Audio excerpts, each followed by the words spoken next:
అడిగినావా మేమన్నా? 33 కోట్ల రూపాయలు రంజాన్కి ఇచ్చింది మీరు ఇవాళ. 33 కోట్ల రూపాయలు.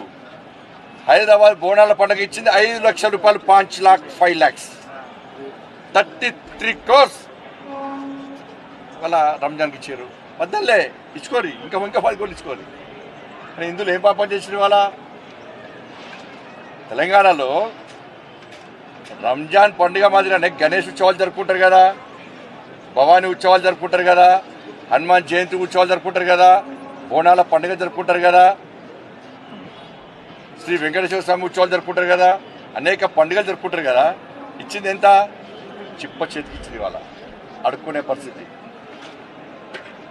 ఇలా భాగ్యలక్ష్మి అమ్మవారు చాలా పవర్ఫుల్ టెంపుల్. ఏమిచ్చారు? భాగ్యలక్ష్మి అమ్మవారు ఒక భారతీయ జనతా పార్టీకో లేకుంటే ఇంకో మా నాయకులకా గుడి చెప్పినా గతంలో ఇప్పుడు మళ్ళీ చెప్తున్నా. భారతీయ జనతా పార్టీ ప్రభుత్వం ఇక్కడ ఏర్పడిన వెంటనే మేము చేసేది ఈ భాగ్యలక్ష్మి అమ్మవారిని గోల్డెన్ టెంపుల్గా మారుస్తాం. పక్కా మారుస్తాం, గోల్డెన్ టెంపుల్గా మారుస్తాం. అనుమానం దాన్ని అంతకు చెప్పినా మళ్ళీ చెప్తున్నా. అంటే 30